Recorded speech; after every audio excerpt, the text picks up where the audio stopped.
Good morning, good morning, good morning, good people. Here we are once again. Today is Tuesday, January 6th. This month is 20% over. Wow. Wow. Is all I can say. And let's see, pairing my phone.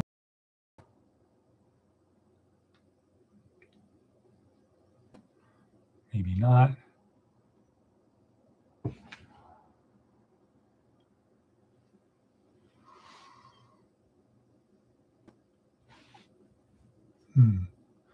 Sorry, we'll take this out in editing.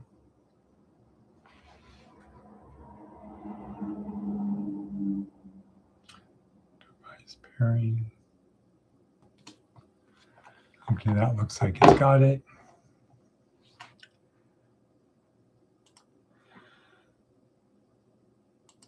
Okay.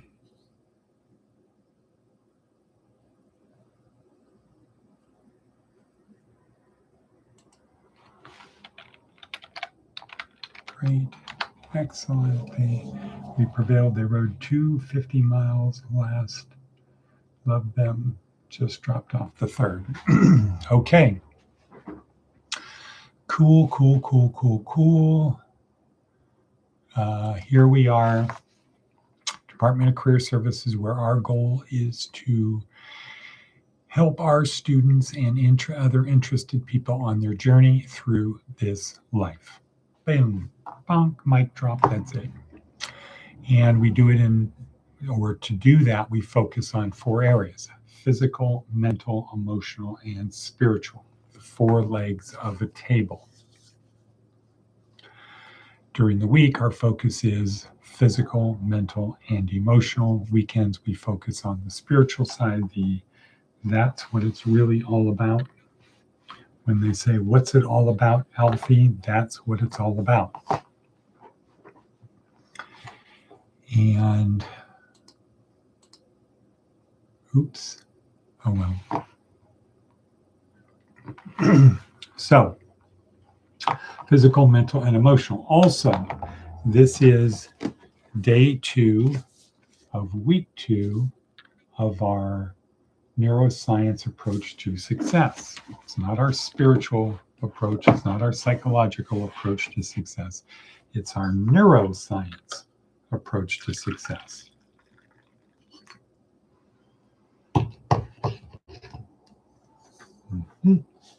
Is the neuroscience approach to success. And this is week 2, which we call Inside My Skull-Sized Kingdom, because it happens up here. And I think everything revolves around me. Oops.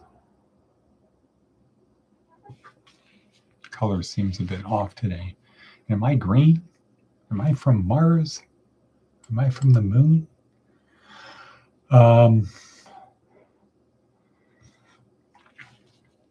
So inside my skull-sized kingdom, yesterday we learned about neurons, as Yuval Harari says, neurons, cells in our brains. We learned about the connectome, and we understood that the more neurons you have, the more you have the ability to do. It's a good cup of everyday dose. Today, we're going to learn about chemicals. We're going to learn about neurotransmitters. We're going to learn it from Simon Sinek. And what Simon Sinek is going to say is that our emotions are the result of the release of chemicals in our bodies. That's where they come from. Release the chemicals and the feelings occur. Period, boom, end of story. So the key is, how do I release the neurotransmitters I want to feel the way I want to feel in order to get to accomplish the things I want, right? If my feelings affect my behavior, and I think we pretty much agree they do, if I feel good, I act differently. I feel bad. Just naturally. Yeah, there are things I can do, can control my emotions, but basically, if I feel good, if I feel committed, if I've got massive amounts of oxytocin or serotonin going through my system, I'm going to feel a certain way and I'm going to perform a certain way. If I have massive amounts of cortisol going through my system, I will get locked down. And you've heard the expression, or you maybe have seen or experienced people getting scared stiff. They can't move. They can't make a decision. So all of that is neurotransmitters. And Simon Sinek does a good job of breaking it down to there's 4 that make us feel good and there's 1 that doesn't. Not that it makes us feel bad, but it doesn't make us feel good. It makes us feel in a certain way. Cortisol, put that off to the side. So the 4 that are positive are, he calls EDSO, and that stands for endorphins, dopamine, serotonin, oxytocin. And he says those account for about 90% of what we would call happiness. Then he takes those 4 and breaks it into 2 other categories, ones that I can do on my own and ones that I need other people for. So EDSO, endorphins and dopamine, I can get those released on my own. Go out and run, create a to-do list, eat a piece of chocolate cake. Those will release endorphins or dopamine. On the other hand, so he calls those the selfish chemicals. On the other hand, serotonin and oxytocin get released around other people. Okay, so we're going to talk about that and answering our question, who am I and why do I behave the way I do? Part of who I am is I am the result of these neurotransmitters, these chemicals that get released in my system so that I feel a certain way, and I don't really need a brain to do that. So that explains why all other animals that have a limbic system are the same way. And a lot of research has been done on lobsters, which kind of haven't evolved much for the last 250 million years. And they react based upon how they feel, resulting from the release of certain neurotransmitters. And they've done a lot of work on lobsters and serotonin. Lobsters fighting and serotonin. Okay, we'll come back to that. Our theme of today is who eats lunch first? Who eats lunch first? Okay, and that kind of bleeds over into Darren Hardy today, talking about the hidden law of influence, the 1% already know. So it goes on the same lines. Okay, people feeling certain ways. It's about how you feel about things. Who eats lunch first? So here's what Seth let's look at our advice from an 80-year-old. Can't forget about that. Advice from an 80-year-old.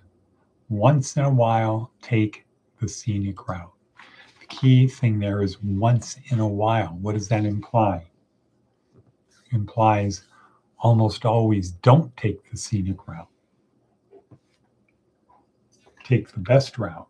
What does that mean? That might mean the fastest route, the shortest route, the smoothest route, the roughest route. It means not the scenic route. Anything other than scenic. It doesn't mean it can't be scenic, but it wouldn't be qualified as that. So once in a while, take the scenic route. Once in a while, enjoy the journey. Well, that's not really, I wouldn't put it that way. Because the Stoics would say the obstacle is the way. It is the journey. It's not the destination, it's the journey. Let's see if we can wrap those two together. Once in a while, take the scenic route. The scenic route would be I don't care about where I'm going. That's not my highest priority right now. What my focus is on is what's around me, the scenic route, enjoying the journey. Okay, Advice from an 8-year. Okay, Seth Godin. Who eats lunch first? Consider the role of status in just about all human interactions. It begins at a primal level. Every species cares about access to food and resources. We share a prehistoric history of status based on strength. Might makes right. But civilization is about warding status on something other than violence. So there is the status that comes from being the breadwinner, the hunter, the matriarch. Okay, or the status that comes with age and experience. Okay, we respect our elders. We award status to spiritual leaders, peacemakers, and selfless warriors. True. And to beauty. Very true. And to status, a status might be passed down through families. It could be formalized with dukes and empresses and other peerages, an ironic term, of course, peerages. Lately, only in the last few hundred years have we awarded status based on commerce, that people with access to money get a better seat and the benefit of the doubt and celebrity, a status that's not possible without some sort of media to create the credibility, the celebrity. Like most things associated with media or with money, these two accelerated very quickly. Being famous for having a lot of money is a double sort of status, a benefit of the doubt based on sometimes unexamined foundations. Not only are people trained who seek status, we're trained to repeat the yearning we feel even after it's acquired. The reason that more than enough isn't enough for money is that status and the search for status can be infinite. Let me read that one again. Not only are people trained to seek status, we're driven to repeat the yearning we feel even after it's acquired. So once we get status, we still want more status. The reason that more than enough isn't enough for many is that status and the search for status can be infinite. The adjudication of status roles is a critical role for anyone who works in culture or even in commerce. We award status without thinking about it. When awarding it is actually a critical part of our work and our future, right? In other words, we should only give status to people who deserve it. Awarding status isn't new. True. It's that we've forgotten we're doing it and why. Every interaction is a small negotiation about who matters more in this moment.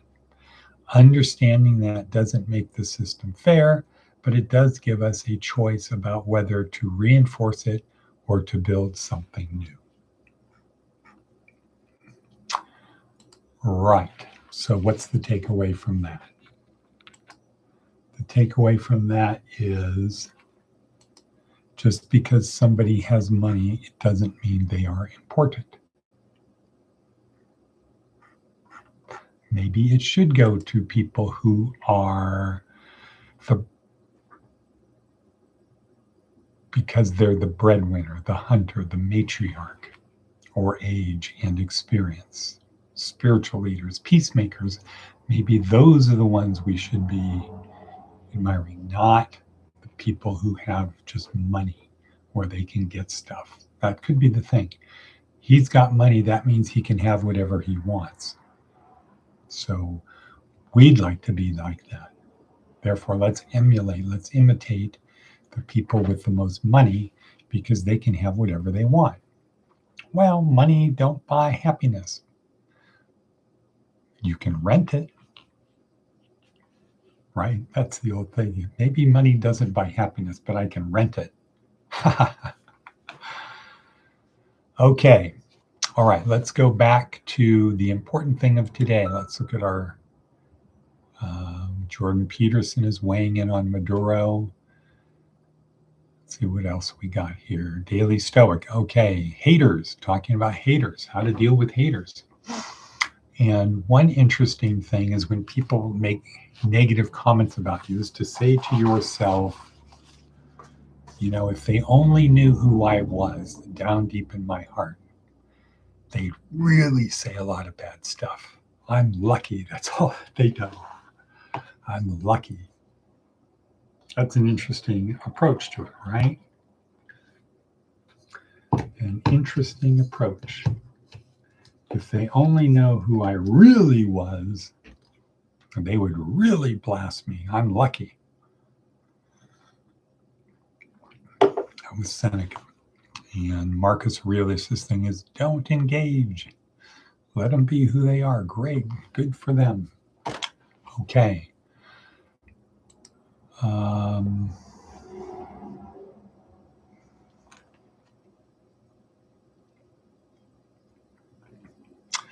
Let's see, looking at the sheet, anything of interest?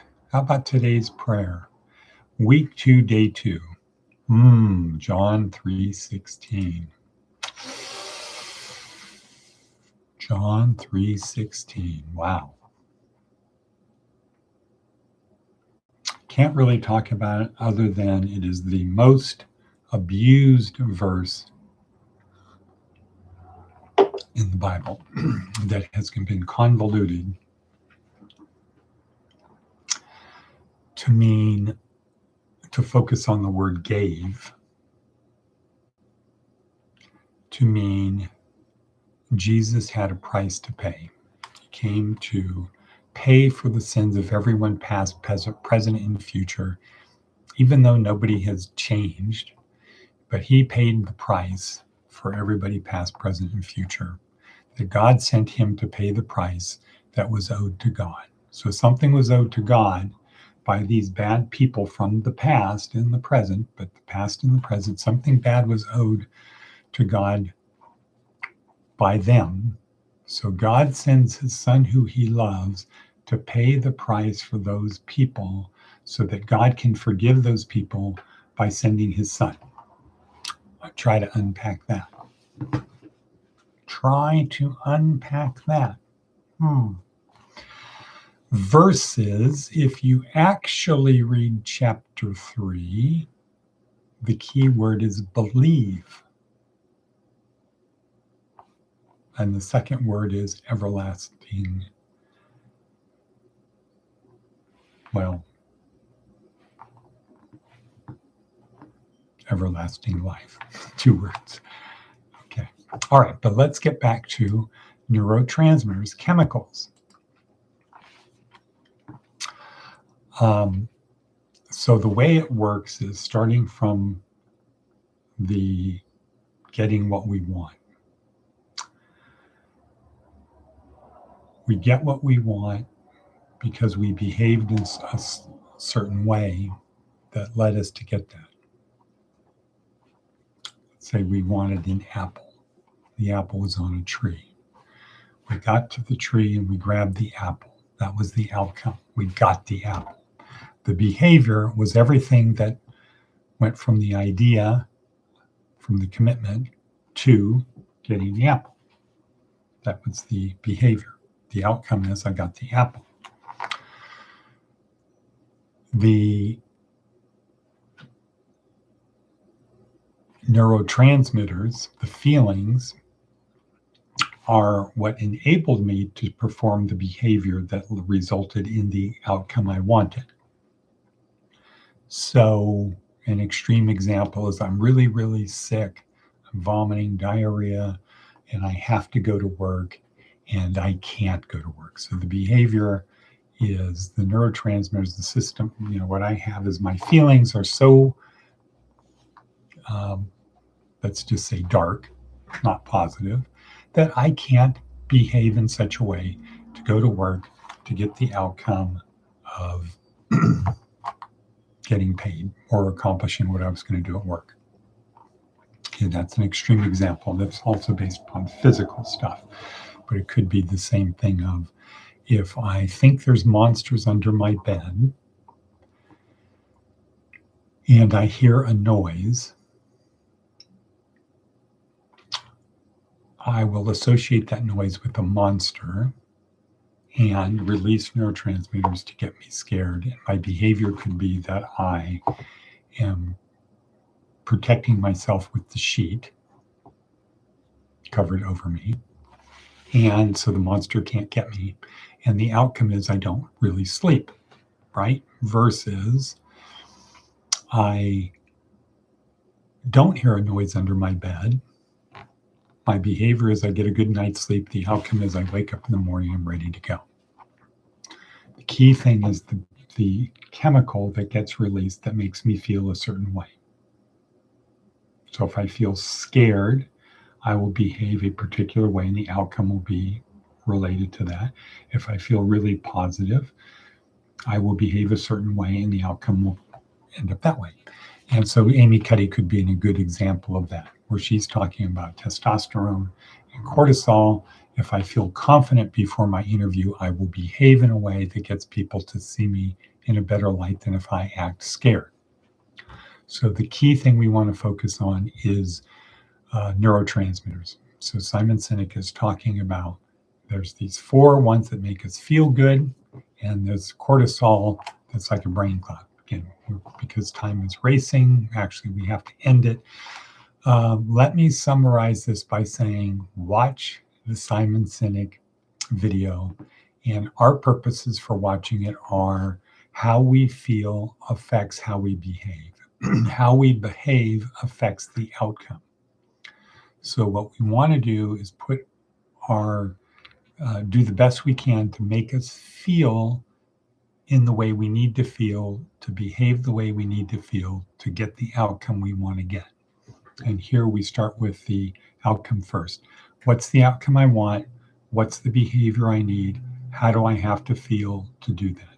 What's the outcome I want? I want to get hired. What's the behavior? I have to convince the person interviewing me that I'm the right person for the job. How do I have to feel to do that? And what do I need to believe to release the what do I need to believe to trigger the release of the neurotransmitters? And we'll talk more about this tomorrow. And we'll say Shivas and Shalom.